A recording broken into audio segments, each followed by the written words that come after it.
بسم اللہ الرحمن الرحیم۔ السلام علیکم۔ میں ہوں امشر عارف حمید بھٹی، لاہور سے مختلف اور اہم ترین خبروں کے ساتھ۔ ناظرین، عید خوشیاں لاتی ہے۔ عید دوسروں کی ضرورتیں پوری کرنے میں اپنی عید پوری منائیں، کسی ضرورت مند کے کام آئیں، ان کی خوشی دے، اسی میں اصل عید ہے۔ دوسری طرف آ جاتے ہیں پاکستان کے سیاسی حالات کی طرف۔ پاکستان کے سیاسی حالات دن بدن سیاسی کشیدگی کی طرف جاتے جا رہے ہیں۔ عمران خان نے ہر قسم کے این آر او کو ریفیوز کر دیا ہے اور 9 مئی کے ذمہ داری کا تعین کرنے کے لیے اعلیٰ سطحی جوڈیشل کمیشن بنایا جائے تاکہ اس کے حقائق عوام کے سامنے آ سکے۔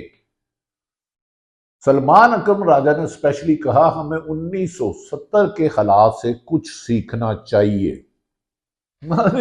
اور عجب بات ہے، 6 جج صاحبان جو اسلام آباد ہائی کورٹ کے ہیں، انہیں خط لکھا چیف جسٹس آف پاکستان فائز عیسیٰ کو، جس پر لمبی تاریخ ڈال دی گئی۔ اب جنہوں نے خط لکھا تھا، پہلے کبھی ججوں کو زہریلے پاؤڈر کے ذریعے ڈرایا جاتا ہے ہاتھ بھیج کر، اب اسی 6 اختر میں جسٹس محسن اختر کیانی اسلام آباد ہائی کورٹ کے جج صاحبان کے خلاف ایک شخص نے سپریم جوڈیشل کونسل میں شکایت دائر کر دی ہے۔ ججوں کو دباؤ میں لانے کا یہ طریقہ ہے۔ 1998 میں بھی سپریم کورٹ پر حملہ ہوا تھا۔ تیسری طرف ناظرین، پاکستان میں جارحیت کے کشیدگی سے گریز کرے، اب امریکن محکمہ خارجہ کے ترجمان نے کہا جبکہ پاکستان میں بھارت کی طرف سے 20 افراد کو شہید کرنے پر انہوں نے بات کرنے سے گریز کیا۔ امریکہ نہ جانے کیا چاہتا ہے، ایک طرف فلسطین میں مسلمانوں کا خون بہا رہا ہے اور بھارت عرصہ دراز سے پاکستان میں دہشت گردی کروا رہا ہے، لیکن امریکہ اس پر تنقید کرنے کی بجائے ہمیں صلح کا حکم دیتا اور مقبوضہ کشمیر میں ہونے والے ظلم و ستم کا نہیں کہتا۔ ناظرین، گزشتہ روز پاکستان تحریک انصاف کے سینئر رہنما اور قانون دان جو اچھی شہرت کے حامل ہیں، سلمان اکرم راجہ، پی ٹی آئی کے رہنما ہیں، انہوں نے کہا کہ 9 مئی کے واقعہ میں ہمارے لوگ ملوث ہیں تو اس کی شفاف ٹرائل کر کے سزائیں دی جائیں، یہ نہیں کہ جس کو چاہو پکڑ لے، ثبوت دینا ہوں گے۔ سلمان اکرم راجہ نے کہا کہ ہمیں 1970 کے غلط فیصلوں سے سبق سیکھنا چاہیے۔ ہم ایک پاکستان کی سب سے مقبول جماعت کو دیوار سے لگا رہے ہیں، اس کے لیڈر کو 8 ماہ سے گرفتار کیا ہے، 90% اس کی قیادت کے ساتھ ظلم، جبر، زیادتی اور جھوٹے مقدمات کے انبار لگا دیے گئے ہیں۔ اس لیڈر کو قتل کرنے کی سازش کی گئی، جھوٹے مقدمات میں سزائیں سنائی گئی، جیل میں بند ہے۔ اس کو جماعت کے حمایت یافتہ لوگوں کو اس سے بلے کا نشان چھین لیا۔ اس کو الیکشن مہم نہیں چھینے کی گئی، کاغذ چھینے گئے امیدواروں سے پی ٹی آئی کے حمایت یافتہ، یہاں تک کہ جب 180 سے زیادہ سیٹیں ہو گئی تو پھر فارم 45 میں جعل سازی کر کے 47 جاری کیے گئے۔ سلمان اکرم راجہ نے کہا لندن پلان کے تحت پی ٹی آئی کو گرانے کی سازش کی گئی ہے اور اس پلان کے تحت الیکشن میں ہارنے والوں کو جتوایا گیا ہے، جس کے سینکڑوں ثبوت ہم عدالتوں میں پیش کر چکے ہیں، لیکن انصاف میں تاخیر ہی نا انصافی کہلاتی ہے۔ یاد رکھیں کہ سلمان اکرم راجہ لاہور میں این اے 128 کے حلقے میں ایک اور نامی شخص کے مقابلے میں الیکشن لڑے تھے، واضح اکثریت سے جیتے تھے، تقریباً کم و بیش 70,000 سے زیادہ، لیکن ان کو بھی ہرا دیا گیا کیونکہ وہ نہ کسی دباؤ میں نہیں آتے، اچھی شہرت کے معلوم ہے، مقام رکھتے ہیں۔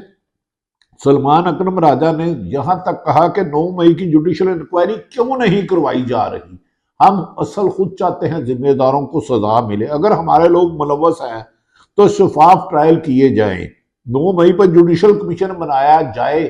ہم کئی دفعہ مطالبہ چکے ہیں، ہم ہرگز قومی اداروں پر حملہ نہیں کر سکتے۔ انہوں نے مزید کہا کہ پاکستان انہوں نے کہا کہ پی ٹی آئی اور ان کی پاکستان کی فوج کو مضبوط مزید دیکھنا چاہتے ہیں۔ پی ٹی آئی کہہ رہی ہے کہ ملک کو آئین اور قانون کے تحت چلایا جائے، مگر موجودہ حکمرانی اتحاد ظلم و ستم کے بازار گرم کر رہا ہے، جس کی فسادیت کا مقابلہ طریقے انصاف کی 70% پاکستان کی پاپولیشن 80% 2 سال سے برداشت کر رہی ہے۔ اب نو مور، عید کے بعد ہم انہیں بھرپور جواب دیں گے۔ دوسری طرف طریقے انصاف کی شدانہ گلزار نے پریس کانفرنس کر کے کہا ہے، انہوں نے دعویٰ کیا ہے کہ عمران خان کا ساتھ چھوڑنے پر ان پر دباؤ ڈالا گیا، انہیں بڑی بڑی آفرز کی گئی، لیکن انہوں نے کہا کہ میں آخری دم تک عمران خان کے ساتھ رہوں گی۔ شدانہ گلزار کا کہنا ہے کہ عمران خان نے بھی ہمیں یقین دہانی کرائی ہے، کسی بھی صورت میں مر بھی جاؤں گا، ساری عمر جیل میں رہوں گا۔ بانی پی ٹی آئی کا کہنا ہے کہ ہم ڈیل نہیں کریں گے اور کسی بھی صورت مینڈیٹ چوری کرنے والوں کے ساتھ مذاکرات نہیں ہوں گے۔ ہماری سیٹیں جو 200 کے قریب ہیں، 180 سے 200، انہیں واپس کیا جائے تو پھر بات ہوگی۔ شدانہ گلزار کا کہنا کہ ہمارے پارٹی کے کچھ دوست عید الفطر کی نماز اڈیالہ جیل کے باہر ادا کریں گے۔ عید الفطر کے بعد واضح تبدیلی نظر آئے گی، اب ہواؤں کا رخ بدل گیا ہے۔ انہوں نے کہا کچھ لوگ مفاہمت اور کچھ مزاحمت کی سیاست چاہتے ہیں۔ بانی پی ٹی آئی نے باشگاف لفظوں میں واضح کر دیا ہے کہ کسی بھی صورت ڈیل نہیں کروں گا۔ دیگر جماعتوں کے ساتھ اتحاد کی بات چل رہی ہے اور پی ٹی آئی دمادم مست قلندر کرے گی عید الفطر کے بعد، اور جو کرائے کے سرکاری افسر ہیں چنچی، ان کا انجام آنے والا ہے۔ ناظرین، انہوں نے کہا کہ عوام نے جس طرح پی ٹی آئی کو سپورٹ کیا ہے 76 سال میں، اس کی تاریخ میں اس کی ایک مثال نہیں ملتی کہ 70 سے 80% لوگوں نے عمران خان کو ووٹ دیا ہو، جس کو پولنگ ایجنٹ نہ کھڑے کرنے دیے ہوں، کمپین نہ چلانی دی گئی ہو، بینر نہ لگانے دیے گئے ہو، لیکن عوام نے حق ادا کر دیا۔ عمران خان اپنی عوام، پاکستان کی عوام سے کو ہرگز ڈچ نہیں کریں گے اور وہ حقیقی آزادی لے کر ہی رہیں گے۔ انہوں نے کہا عید کے بعد زور پکڑے ہماری تحریک، عید کے بعد زور پکڑے گی اور پی ٹی آئی کی تحریک اب نئے جذبے کے ساتھ اٹھے گی، کیونکہ اب عوام کا بھاری مینڈیٹ پی ٹی آئی کے ساتھ ہے۔ ناظرین، دوسری جانب اسلام آباد میں سیکرٹری انفارمیشن رؤف حسن نے پریس کانفرنس میں دعویٰ کیا کہ عمران کے وکلاء سے ملاقات ہوئی ہے اور آج chairman Imran Khan P T I بہت زیادہ بلند گفتگو کی اور انہیں زیادہ اعتماد تھا۔ انہوں نے کہا میرے جیل میں اب رہنے کا زیادہ ٹائم نہیں رہا، حکومت نے جتنی طاقت استعمال کرنی تھی ناکام ہو گئی، بہت جلد میں باعزت عدالتوں سے باہر آؤں گا۔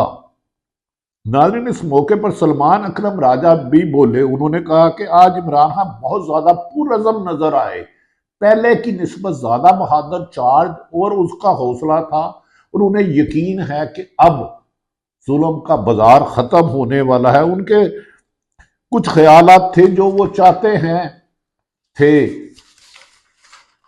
عمران خان چاہتے تھے کہ جو لوگوں تک پہنچایا جائے۔ جب ہم نے تاریخ دہراتے ہوئے 1970 کا الیکشن سامنے آتا ہے، عمران خان کہتے ہیں کہ وہ سب اپنی آنکھوں کے سامنے دیکھتے رہے، عوام کے مینڈیٹ کو نہیں مانا گیا تو ٹھیک نہیں ہوتا۔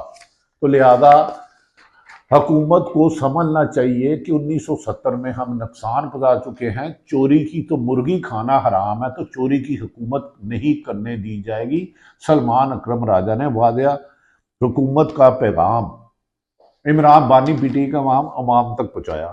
دوسری طرف ناظرین، جیسے ہی حکومتی دباؤ اور جوڈیشری پر سیاستدانوں کو دباؤ اور ریموٹ سے چلانے کی خواہشات، سیاستدانوں کو، ججوں کو، صحافیوں پر بھی دباؤ بڑھتا جا رہا ہے۔ 6 ججی صاحبان نے جو سپریم کورٹ کو خط لکھا تھا کہ ہمیں دباؤ ڈالا جا رہا ہے، اب اسے کاؤنٹر کرنے کے لیے ان جج صاحبان کے لیے بھی ہردہ سرائی کی جا رہی ہے، جھوٹ بولا جا رہا ہے تاکہ ڈر جائے، لیکن اب وہ یہ بھول گئے ہیں کہ یہ 70 اور 80 کی دہائی نہیں رہی، یہ عوام میں شعور آ چکا ہے۔ دوسری طرف ناظرین، پاکستان کے نے ایک تہیہ کیا ہے کہ وہ اب ملکی مفاد میں فیصلہ کیے جائیں گے۔ اس موجودہ حکومت کا زیادہ دیر چلنا بادی النظر میں ممکن نہیں لگتا۔ آخر میں پھر تمام پاکستانی، تمام اوورسیئرز پاکستانی اور تمام دنیا جہاں میں بسنے والے مسلمانوں کو بہت بہت بہت عید مبارک۔ ہماری دعا ہے کہ ہم انصاف کریں، سچ بولیں، اور سرکاری اداروں کے افسران جو حکومت کے غلام بن کر آئین شکنی کریں، انسانی حقوق کی پامالی کریں، ان کے خلاف قانونی کارروائی کی جائے۔ پاکستان زندہ باد۔